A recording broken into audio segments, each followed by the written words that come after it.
I always start off sort of on a low key. So if there's a support DJ and he's like trying to sort of get them going and everything, I always pull it right down, stop, start again. Find a couple of reggae tracks, get them into the groove, and then just slowly go faster and faster, right up to the jungle stuff, which is like 150 beats a minute, and then just bang straight down to reggae, some swing beats, and then put in one little party set of about 25 minutes in the middle somewhere.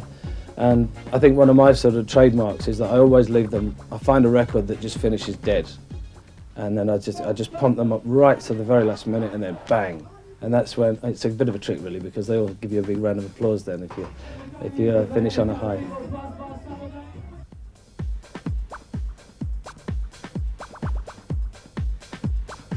Yeah, lots of people come up for requests, a lot of them write them down on £20 notes, on all sorts of strange things, toilet paper, unused probably.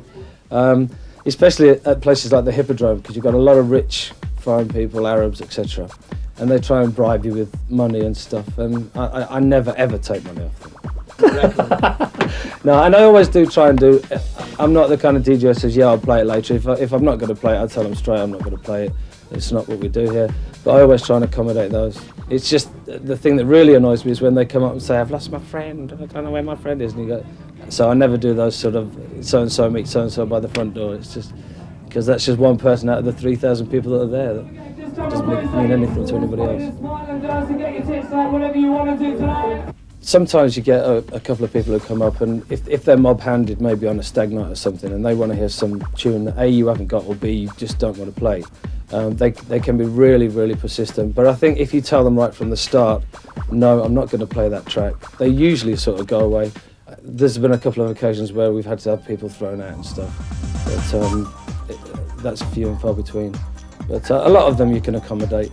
And even if it's a record that I don't particularly want to play, if there's a group of people there that want to hear it, then I'll try and squeeze it in somewhere. In most of the clubs that I do, there's a panic button. And when you set the button off, it tells them in reception whereabouts in the club the trouble is. So when the doormen come running in, like 10 of them, you just point to wherever the trouble is. And it's dealt with very, very quickly. And they're very professional people, and they just get them out, and they never, ever hit them. Never.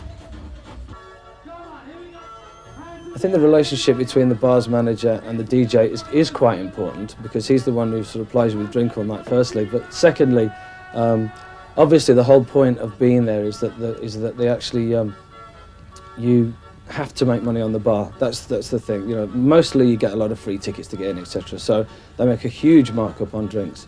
I tend to sort of play my music in 3 or 4 record stints. So you can get like a jungle people up for 20 minutes or so, and then you put something completely different on, and you tend to sort of change so they'll then go to the bar and the other people come on. So I continually change my music every 3rd, 4th record, never play more than 4 or 5 records at a time in any one genre of music.